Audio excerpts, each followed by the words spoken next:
जय हिंद। कैसे आप सभी? उम्मीद करता हूँ अच्छे होंगे। जैसा कि आपको पता है, जो हमारी वन शॉट सीरीज चल रही है उसका ये थर्ड वीडियो है। इसमें बहुत इंटरेस्टिंग पॉइंट आपको मिलने वाले हैं, तो बने रहिए हमारे साथ वीडियो के लास्ट तक। तो चलिए देखिए यहाँ पे क्वेश्चन को बेटा ध्यान समझिए। इसमें कह रहा है दो कूलाम के दो बराबर व विपरीत आवेश परस्पर 0.04 मीटर की दूरी पर रखे जाते हैं। निकाय का वैद्युत द्विध्रुव आघूर्ण क्या पूछ रहा है बेटा? वैद्युत द्विध्रुव आघूर्ण होगा। यहाँ क्वेश्चन ये कह रहा है कि बेटा जैसे हमारे पास एक +2 कूलाम है और -2 कूलाम, मतलब समान परिमाण है इनका और प्रकृति कैसी है? विपरीत है। मतलब विपरीत आवेश है बेटा, बराबर। यहाँ पे बोलने चाह रहा है कि परिमाण इसके समान है और इनकी प्रकृति कैसी? विपरीत है। जो 0.04 मीटर की दूरी पे है, 0.04 मीटर की दूरी पर रखे हुए हैं। तो अब ये बेटा ऐसा निकाय जिसमें समान परिमाण किंतु विपरीत प्रकृति के आवेश परस्पर अल्प दूरी पर स्थित होते हैं, तो वो बन जाता है वैद्युत द्विध्रुव। क्या बन जाता है? वैद्युत द्विध्रुव। तो आपको वैद्युत द्विध्रुव की परिभाषा भी यहाँ से बेटा याद हो गई है कि एक ऐसा निकाय जिसमें समान परिमाण किंतु विपरीत प्रकृति के आवेश परस्पर अल्प दूरी पर स्थित हों, वैद्युत द्विध्रुव कहलाता है। जैसे एग्जाम्पल में H2O HCl यहाँ पे हो गया, ठीक बेटा। अब वैद्युत द्विध्रुव का आघूर्ण क्या होता है, हमें वही यहाँ पे पूछा है। तो वैद्युत द्विध्रुव देखिए, जैसे कोई वैद्युत द्विध्रुव है, उसका एक आवेश का परिमाण और दोनों आवेशों के जो बीच की दूरी होती है उनके गुणनफल को बोलते हैं वैद्युत द्विध्रुव आघूर्ण। क्या ठीक है? तो यहाँ पे ये भी परिभाषा आपकी हो गई है। किसी वैद्युत द्विध्रुव के एक आवेश के परिमाण तथा दोनों आवेशों के बीच की दूरी के गुणनफल को वैद्युत द्विध्रुव का आघूर्ण कहते हैं। इसे P से बेटा प्रदर्शित करते हैं। इसका सूत्र हो गया P बराबर QL। मतलब अगर कोई वैद्युत द्विध्रुव है +Q और -Q आवेश मिलके बना, इनके बीच दूरी L है, तो उसके लिए क्या हो जाएगा? P बराबर QL। इसका मात्रक आपको याद हो जाएगा कूलाम मीटर। क्यों? क्योंकि आवेश का बेटा मात्रक, क्योंकि QL सूत्र हो गया ना, आवेश का मात्रक कूलाम होता है और L का मात्रक मीटर होता है। ठीक बेटा। अब हमें आता है सवाल, तो हम सवाल तो लगा ही देंगे। सवाल में बेटा क्या है, यहाँ पे एक चीज और आप याद रखिए, जो वैद्युत द्विध्रुव आघूर्ण है यह एक सदिश राशि है। ये बेटा कैसी राशि है? सदिश राशि है। इसका मात्रक क्या होता है? Coulomb metre. ठीक है, जो वैद्युत द्विध्रुव आघूर्ण है ये एक सदिश राशि है और इसका मात्रक है कूलाम मीटर। ठीक है बेटा। तो चलिए अब हम निकाल लेते हैं वैद्युत द्विध्रुव आघूर्ण। इसका क्या है? QL हो जाएगा। Q कितना बेटा? 2 है और दूरी कितनी है? ये है 0.04। तो हम गुणा कर देते, कितना आ रहा है? 0.08। तो 2 अंक उधर जाएंगे तो 8 × 10⁻⁻2 इस तरह से लिख सकते हैं। तो हमारा कौन सही हो गया बेटा? ये वाला सही हो गया। सवाल बहुत बड़ा नहीं है, ठीक बेटा। तो आप इस तरह से आप वैद्युत द्विध्रुव की परिभाषा, वैद्युत द्विध्रुव आघूर्ण, इसका मात्रक, यह एक सदिश राशि है, ये सारी चीजें आप इसमें से क्लियर कर पाए। तो चलिए अब हम बढ़ते हैं अगले क्वेश्चन को। ध्यान समझिए, इसमें कह रहा है कि संपर्क में रखे उत्तल व अवतल लेंस की फोकस दूरियां क्रमशः 12 सेंटीमीटर तथा 18 सेंटीमीटर हैं। संयुक्त लेंस की फोकस दूरी होगी। बेटा यहाँ मतलब एक हमारे पास उत्तल लेंस और एक अवतल लेंस है। उत्तल लेंस की जो फोकस दूरी है वो f1 बराबर कितनी है? 12 सेंटीमीटर। ठीक बेटा। और यहाँ कह रहा है ये जो हमारा अवतल लेंस दूसरा है उसकी फोकस दूरी है, f2 का मान है -18 सेंटीमीटर। माइनस कहाँ से आ गया बेटा? जो अवतल लेंस होता है उसकी फोकस दूरी को हम लोग माइनस लेते हैं और यहाँ पर संयुक्त, इन्हें मतलब संपर्क में रखा है, तो जो संयुक्त फोकस दूरी आएगी उसे हमें निकालना बेटा। ठीक है, तो हम लोग चलिए इसे निकालते हैं। देखिए बेटा इसके लिए एक सूत्र होता है 1/f बराबर 1/f1 + 1/f2। देखिए बेटा ये जो सूत्र कहाँ से आया है, इस सूत्र का निगमन बहुत मोस्ट इंपॉर्टेंट है, एक तरीके से परीक्षा में कई बार पूछा जा चुका है। इसका वीडियो बेटा आपको मिल जाएगा अपने ही चैनल पे, आप इसे देख लें। बहुत आसान भाषा में हमने आपको समझाया है। ठीक है, तो इसे आप देख लेना बाद में। ठीक, किसे, इस सूत्र को कैसे निकला। ठीक, चलिए फिर हम बढ़ते हैं आगे। तो अब हमारे पास f1 का मान है और f2 का मान है, तो इसमें हम लोग रख देते हैं तो आराम से इसे हमें मिल जाएगा। तो 1/f बराबर, इसका मान बेटा कितना है हमारे पास? 12 है और इसके बाद -1/ कितना है? 18 है। अब इसमें एलसीएम लेके इसे सॉल्व कर देंगे।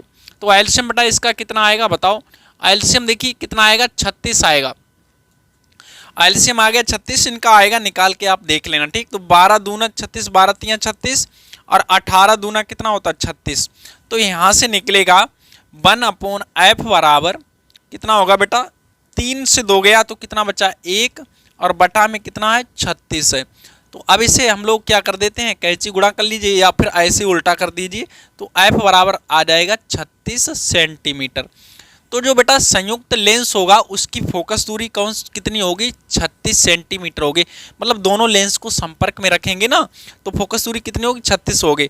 और देखो बेटा यहाँ से क्वेश्चन और बन सकता है, कह सकता है कि जो संपर्क में लेंस दोनों रखे हैं तो जो संयुक्त लेंस है किस प्रकृति का होगा, यानी किस लेंस की भांति व्यवहार करेगा। तो ये जो बेटा संयुक्त फोकस दूरी है ये धनात्मक आई है। कैसी आई, धनात्मक आई।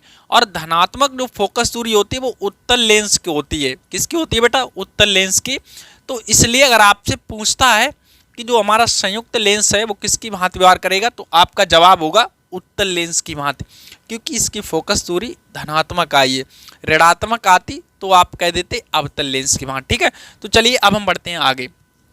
इस क्वेश्चन पे ध्यान दीजिए बेटा, इसमें कह रहा है कि प्राथमिक शैल का वैद्युत वाहक बल कितना है बेटा, 2.4 वोल्ट है। इसे लघुपथित करने पर इसमें कह रहा है 4.0 एम्पियर की वैद्युत धारा प्राप्त होती है। शैल का क्या चाहिए बेटा, आंतरिक प्रतिरोध ज्ञात करना। ये क्वेश्चन बेटा बहुत आसान है, लेकिन इसकी भाषा की वजह से हो सकता है आप गलत कराते, तो इसलिए हमने यहाँ पे आपको रख दिया है। ठीक है, तो ये हमें क्या दिया, वैद्युत वाहक बल दिया है। ठीक है बेटा, तो वैद्युत वाहक बल इसका कितना है, वैद्युत वाहक बल यहाँ पे दिया है, E बराबर है यहाँ पे 2.4 वोल्ट। ठीक है बेटा, और ये जो है धारा I का मान कितना है, जो धारा दी है वो I बराबर है 4.0 एम्पियर की जो धारा है 4.0 एम्पियर हो गई। अब हमें चाहिए क्या, आंतरिक प्रतिरोध चाहिए बेटा। क्या चाहिए, आंतरिक प्रतिरोध चाहिए। तो यहाँ पे हमें आंतरिक प्रतिरोध चाहिए। ठीक है, अच्छा आंतरिक प्रतिरोध क्या होता है ये तो आपको पता ही होगा बेटा। आंतरिक प्रतिरोध को स्मॉल r से प्रदर्शित करते हैं। तो बेटा कोई जैसे हमारा सेल है, ठीक है बेटा, और सेल के भीतर क्या होता है, मतलब वैद्युत अपघट्य पदार्थ भरा रहता है। क्या भरा रहता है, वैद्युत अपघट्य पदार्थ। अब जैसे यहाँ पे मान लिया प्लस माइनस है इलेक्ट्रोड, तो इसमें क्या है, वैद्युत धारा जब भीतर जाती है इससे यहाँ से यहाँ तक, तो इसमें रुकावट उत्पन्न करता है ये वैद्युत अपघट्य पदार्थ। जो रुकावट उत्पन्न करता है उसी को हम बोलते हैं सेल का आंतरिक प्रतिरोध। तो यहाँ पर हम लोग अपनी भाषा में कह सकते हैं कि सेल के भीतर वैद्युत अपघट्य द्वारा वैद्युत धारा में जो रुकावट उत्पन्न होती है उसे कहते हैं आंतरिक प्रतिरोध। बढ़िया है ना, क्या बोलेंगे, यानी कि सेल के भीतर, किसके भीतर बेटा, सेल के भीतर, तो सेल के भीतर वैद्युत अपघट्य पदार्थ द्वारा वैद्युत धारा में जो रुकावट उत्पन्न होती है उसे बोलते हैं सेल का आंतरिक प्रतिरोध। इसे स्मॉल r से प्रदर्शित करते हैं। किससे प्रदर्शित करें बेटा, स्मॉल r से, और इसका मात्रक ओम ही होगा क्योंकि ये प्रतिरोध है तो प्रतिरोध का मात्रक ओम है, सीधी सी बात है। ठीक है बेटा, अच्छा ये निर्भर किस पे, इसी निर्भर यानी कि आंतरिक प्रतिरोध को प्रभावित करने वाले कारक, ये भी बेटा पूछा जाता है आपसे। तो देखिए बेटा जो यानी कि जो इलेक्ट्रोड हैं, इलेक्ट्रोड इनके बीच की दूरी के अनुक्रमानुपाती होता। पहला तो हो गया इलेक्ट्रोडों के बीच की दूरी के अनुक्रमानुपाती। ठीक बेटा, दूसरा हो गया कि जो इलेक्ट्रोड डूबे रहते हैं इनके क्षेत्रफलों के अनुक्रमानुपाती, जो डूबी है इलेक्ट्रोड इनके क्षेत्रफलों के अनुक्रमानुपाती हो जाता है। और तीसरा बेटा जो हमारा वैद्युत अपघट्य पदार्थ है इसकी सांद्रता, इसकी क्या होता है, सांद्रता के अनुक्रमानुपाती होता है। अगला आता है बेटा ये एज पे भी निर्भर करता है। किस पे निर्भर करता है, एज पे। तो आप याद रखेंगे कितना हो गया, एक तो इलेक्ट्रोडों के बीच की दूरी, डूबी हुई इलेक्ट्रोडों के क्षेत्रफल के अनुक्रमानुपाती, सांद्रता के अनुक्रमानुपाती। ठीक है बेटा, और एज इनकी जैसे जैसे जो सेल है वो उसकी एज बढ़ती जाती है तो वैसे वैसे इसका आंतरिक प्रतिरोध भी बढ़ता जाता है। ठीक बेटा, वैसे आंतरिक प्रतिरोध आपको समझ में आ गया होगा। ठीक है, तो अब हम यहाँ पे निकाल लेते हैं आंतरिक प्रतिरोध का मान। तो आंतरिक प्रतिरोध बहुत आराम से निकलेगा। देखिए बेटा उसी का यूज करेंगे यहाँ पे, ओम का नियम। ओम का नियम क्या होता है, बी बराबर आई आर होता ना, तो यहाँ से आर निकालना है तो आर बराबर क्या निकलेगा, बी अपॉन आई। अब बस अंतर इतना होगा, आर की जगह हमारा आंतरिक प्रतिरोध स्मॉल आर है, वी क्या है, ई है, और धारा आई हमारी है ही। तो आर बराबर इसका मान कितना है बेटा, 2.4 अपॉन कितना होगा 4.0, दशमलव से दशमलव हटा दिया तो बचा है अपना 24/40। तो अब काट देते हैं हम लोग, इसे काटिए बेटा, कितने से कटेगा देखिए, 4 एकम 4 और 4 छंग 24, तो 6/10। एक बार और तो यहाँ पे आ जाएगा, जब 10 का भाग इसमें लगाएंगे तो एक अंक बाद दशमलव लग जाएगा, तो अपना ई हो गया सही, 0.6 ओम हो गया। ठीक है, तो चलिए अब हम बढ़ते हैं आगे। यहाँ पर बेटा देखिए क्वेश्चन आ रहा है कि म्यू जीरो अपसाइलन जीरो, इस पे कह रहा है -1/2 का मान है, तो इसका मान बेटा क्या होगा, देखिए इसका मान होता है ये बेटा प्रकाश की चाल के बराबर होता है, जो क्या है 1/√μ जीरो अपसाइलन जीरो। इसे देखिए बेटा नीचे लाएंगे तो ये और ये एक ही बात है। ठीक है बेटा, इसका जो वैल्यू होता है वो सी यानी कि प्रकाश की चाल के बराबर होता है, तो आपका ऑप्शन कौन सी, ये वाला बिल्कुल सही हो जाएगा। प्रकाश की चाल कितनी होती है, 3 × 10⁸ मीटर प्रति सेकंड। दूसरी बात बेटा, कभी कभी आपसे पूछेगा इसका मात्रक क्या है, इसका मात्रक क्या, तो इसका मात्रक क्या होगा बेटा, ये प्रकाश की चाल है और चाल का मात्रक क्या होता है, मीटर प्रति सेकंड, तो ये भी आप याद रखेंगे। अगला पूछ देता कभी कभी इसकी बीमा, क्या पूछ देता बेटा, बीमा, तो बीमा देखिए एम है, मीटर की क्या होती है, मीटर की एल होती दूरी, और इसका क्या है समय टी है, तो ये ऊपर जाएगा तो एल टी -1, तो ये इसकी बीमा हो गई। ठीक है बेटा, अब अगर पूछे कि ये आता कैसे है, तो इसे आप निकाल के भी दिखा सकते, कभी कभी पूछ देता है आपसे ये सिद्ध कैसे करते हैं, तो हम यहाँ पे सिद्ध भी कर सकते हैं इसे। देखिए कभी कभी कहेगा सिद्ध कीजिए इसके बराबर ये, तो कैसे सिद्ध करोगे बेटा, ध्यान दीजिए, इस तरह से लिखा है म्यू जीरो अपसाइलन जीरो लिखा है ना, तो यहाँ पर क्या करेंगे हम लोग 4π से गुणा कर देते हैं और 4π से लगा देते हैं भाग। ठीक है, तो कुछ इस तरह से बन जाएगा, अंडर रूट यहाँ पे हो जाएगा बेटा 4π epsilon zero, 4π epsilon zero, 4π epsilon zero पास में लिख ली और इनटू म्यू जीरो बटा 4π यहाँ पे लिख लिया इसे। अब इसका मान जो होता है कितना होता है आपको पता होगा, इसका जो मान होता है बेटा 1 हो जाएगा 9 × 10⁻9 इनटू, और इसका मान कितना होगा, इसका मान हो जाएगा 10⁻−7। ठीक है, तो अब समझिए बेटा क्या करेंगे, 1/√, अब आप सोच रहे हो इसका मान कैसे हो गया 1/, देखिए बेटा 1/4π अपसाइलन जीरो का मान तो आपको पता ही है कितना होता है 9 × 10⁻9, इसका जब उल्टा करोगे तो यही निकल के आएगा ना इसका मान। अब इसका मान म्यू जीरो अपन 4π का होता है 10⁻−7, अब इसे नीचे उतार के लाइए तो कितना हो जाएगा 1/9 × 10⁻7 और 9 जुड़ जाएंगे कितने हो जाएंगे 16। अब ये जब ऊपर चले जाएंगे तो बिल्कुल ऐसे हो जाएगा 9 × 10⁻16, ये हो जाएगा 3 × ये हो जाएगा 10⁻8, तो ये आपका बेटा प्रूव भी हो गया है। ठीक है, इसका मान ये देखिए आपका निकल आया। ठीक है, कह रहा है 2 कला संबंध स्रोतों से उत्पन्न तीव्रता आई की 2 प्रकाश तरंगें व्यतिकरण करती हैं, यदि अदीप्त फ्रिंज की तीव्रता 0 है तो दीप्त फ्रिंज की तीव्रता होगी। मतलब बेटा इसका सीधा सा कहने का मतलब ये है कि 2 तरंगें हैं, इनकी तीव्रताएं हैं आई और ये व्यतिकरण कर रही हैं परस्पर। ठीक है, अब जब व्यतिकरण कर रही हैं तो दीप्त फ्रिंज की तीव्रता मतलब अधिकतम फ्रिंज जो तीव्रता बनेगी संपोषी व्यतिकरण की घटना में कितनी तीव्रता होगी वो हमें बताना बेटा।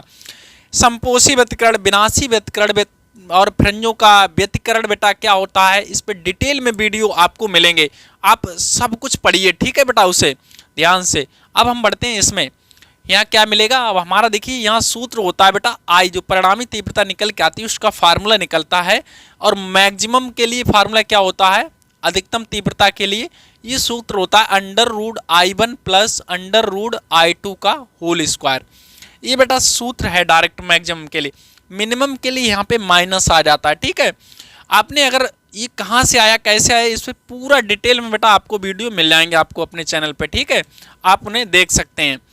तो अब यहाँ पे समझिए बेटा, इसमें कह रहा है कि I मैक्सिमम बराबर I1 का मान भी I है और I2 का मान भी कितना बेटा I है, तो इसमें डाल दीजिए I + I अंडर रूट में। ठीक है बेटा, इस तरह से इसका स्क्वायर हो गया।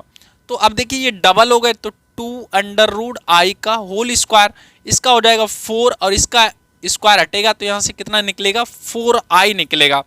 तो अपना I मैक्सिमम का वैल्यू कितना आ गया बेटा 4I, तो इसलिए आपका आंसर कौन सा ये सही हो गया फर्स्ट। ठीक, तो समझिए बेटा, इसमें कह रहा है किसी परमाणु के आयतन व नाभिक के आयतन की निष्पत्ति किस कोट की, निष्पत्ति का मतलब है बेटा अनुपात, निष्पत्ति का मतलब क्या है, अनुपात है। मतलब हम ऊपर रखेंगे परमाणु का आयतन और नीचे मतलब नाभिक का आयतन, तो दोनों का जो अनुपात रेशियो निकल के आएगा वो हम लोग यहाँ पे लिखेंगे।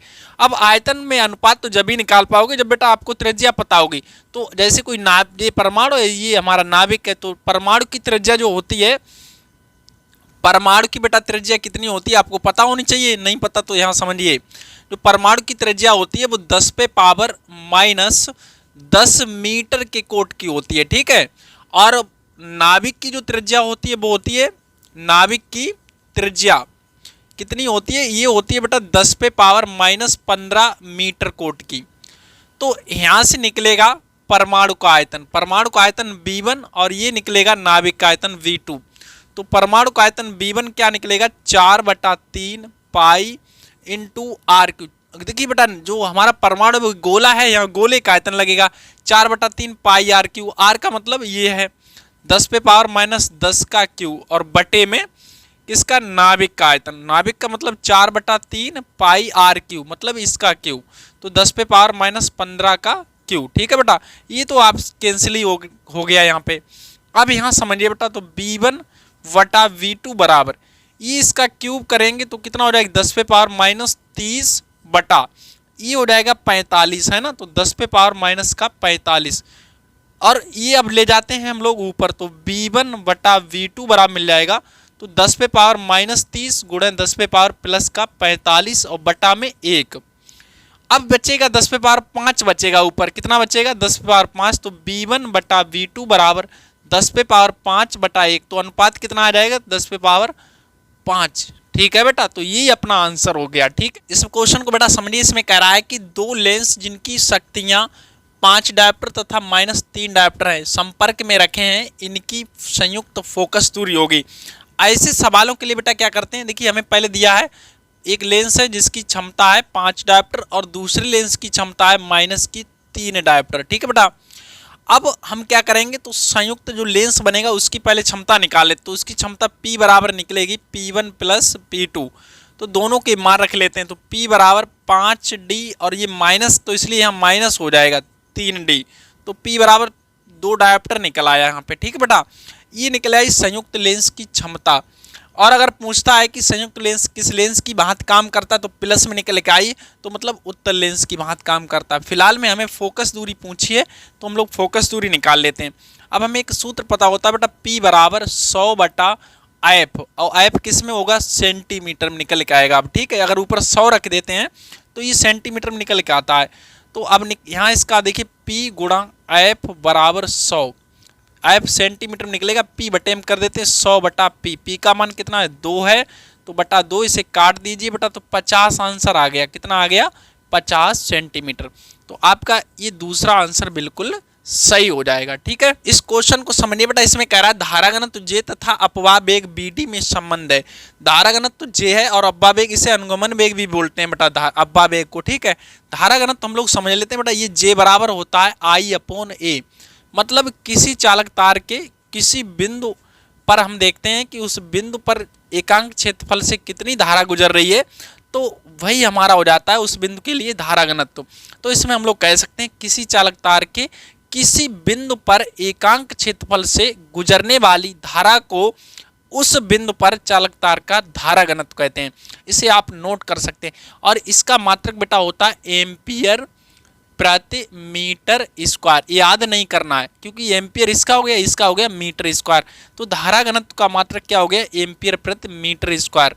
और यह एक सदिश राशि है। ये कैसी राशि है बेटा, सदिश राशि। आप याद रखेंगे धारा घनत्व एक सदिश राशि है, जबकि धारा हमारी है वो कैसी राशि है, वो अदिश राशि है। धारा अदिश राशि है और धारा घनत्व आपका कैसी राशि है, सदिश राशि है। ठीक है बेटा, और अब हम लोग समझ लेते हैं आई जो है वो NEAVD, तो ये होता है बेटा धारा और अनुगमन वेग में संबंध। BD है हमारा अनुगमन वेग है, VD क्या है, ये BD को बोलते हैं अनुगमन वेग या अपवाह वेग, अनुगमन वेग या फिर अपवाह वेग। ठीक बेटा, तो ये हो गया हमारा अनुगमन वेग। तो ये आई और अनुगमन वेग में संबंध हो गया। अब ई उठा के हम लोग यहाँ रख देंगे तो जे बराबर मिल जाएगा N E A V D बटा ए। तो ए से आपका ए कट जाएगा तो जे बराबर एन ई वी डी। ये आपका निकल के आता है धारा घनत्व और अनुगमन वेग में संबंध।